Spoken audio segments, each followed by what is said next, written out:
Ladies and gentlemen, I agree to all of you and would like to remedy one injustice right away. This panel discussion is called David on the Dnipro. I consider it as a rightful respect to Ukraine and to everything our people are doing. But this year, determination was shown on different banks, and not only of the Dnipro, Spree, and Seine, Thames, and Potomac, Vistula, and Tiber. David is now all of us. He is a whole free world. David is everyone who left that there is no alternative but to defeat Goliath, who came to destroy our life. Being David is fighting, and we are fighting. Being David is having a sling to win. We do not have yet the David's sling from Israel, but I believe it is just temporarily.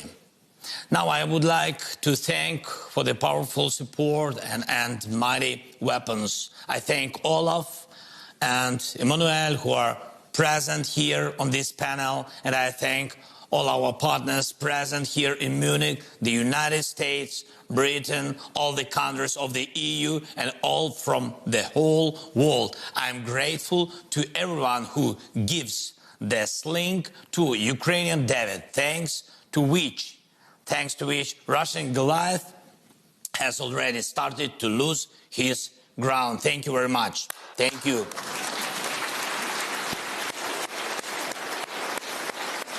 Thank you very much.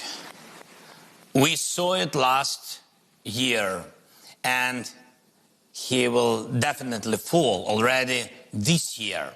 We can make it, all of us together, just as David did.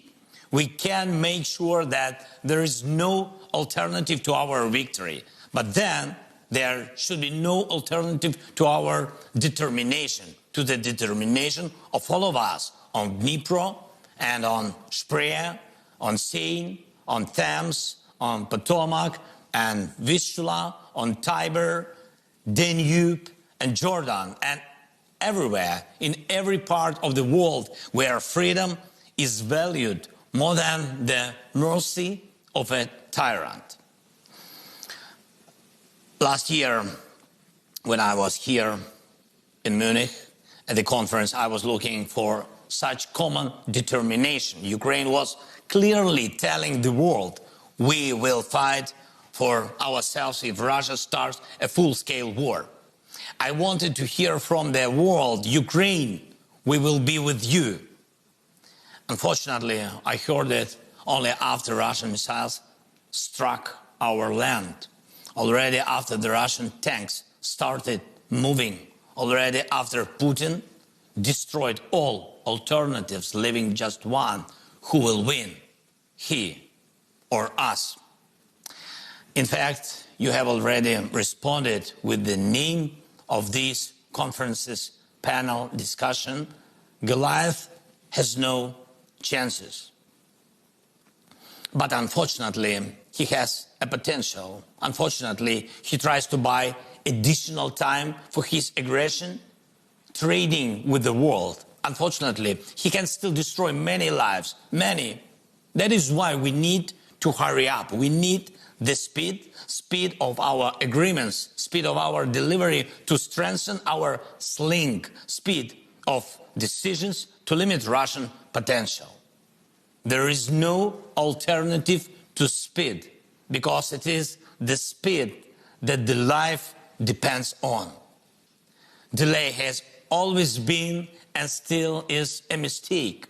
While we negotiate how to strengthen our defense with modern tanks, the Kremlin is thinking about ways to strangle Moldova. While we are trying to convince that Ukraine needs modern combat aircraft, the Kremlin has already convinced the Iranian regime. The result is not only lethal Iranian drones in Ukrainian skies, but also something with which the Kremlin paid for it. Are you sure it's just money?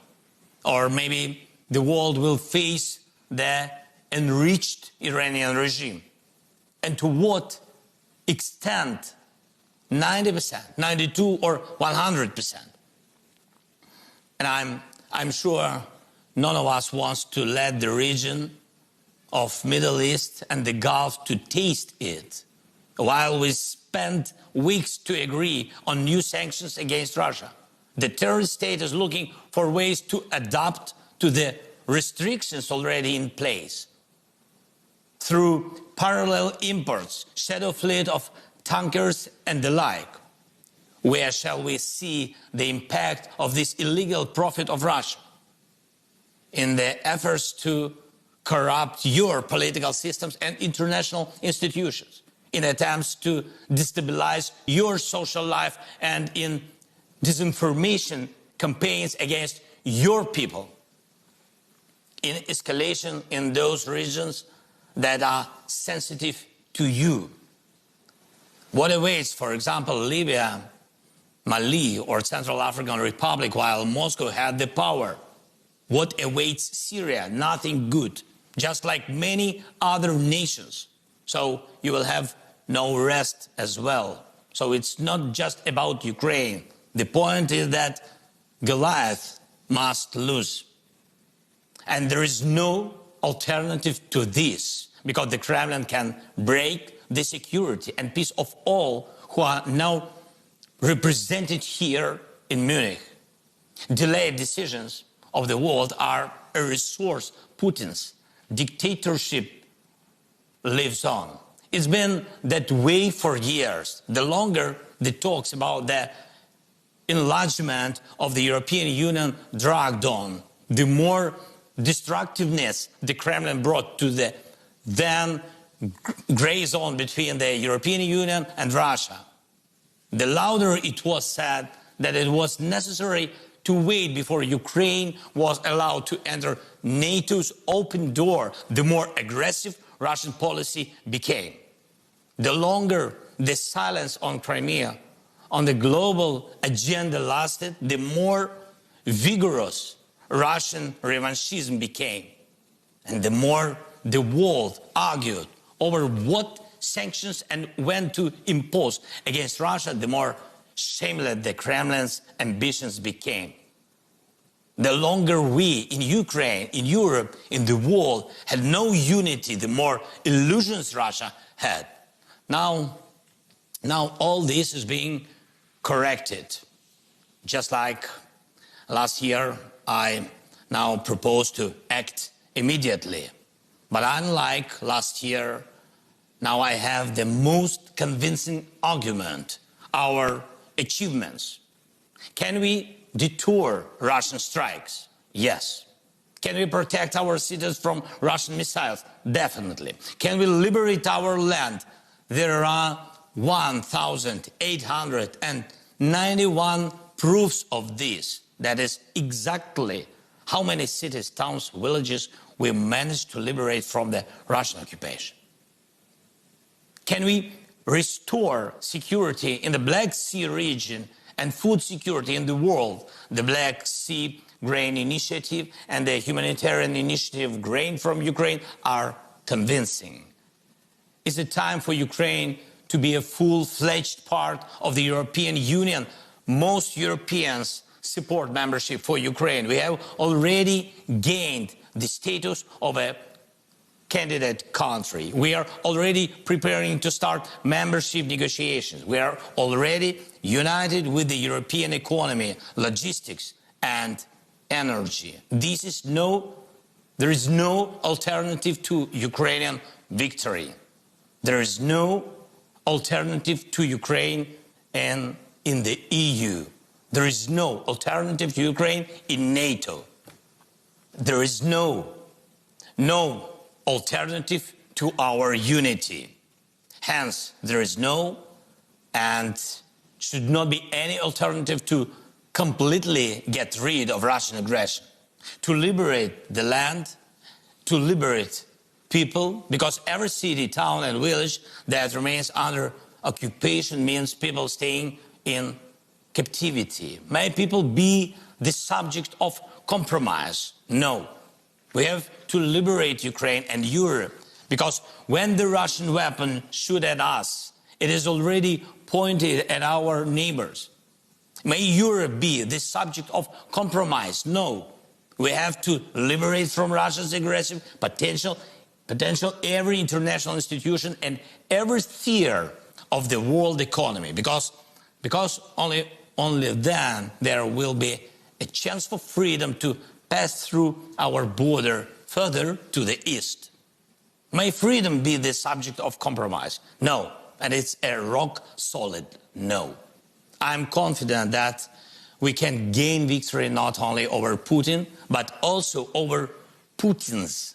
Not only over Putins in Russia, but all around the world. Wouldn't this be a proof of the power of the idea of freedom? It will definitely be. Ladies and gentlemen, determination is never abstract. David defeated Goliath not by the power of conversation, but by the power of these actions, by the courage and sling. Courage is what we have. There is enough of it, not only in Ukraine, but in our entire coalition of victory. The sling should get stronger right now, so that the next year we would gather here in Munich for the first security post-war conference under the condition of free Ukraine, free Europe, free world. Olaf, Emmanuel, all our friends and I,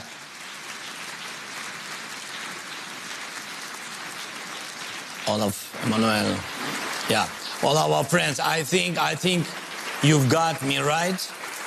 I thank you. Thank you very much for your attention. You, Davids of the free world, we united Davids shall prevail over Putins scattered all over the world.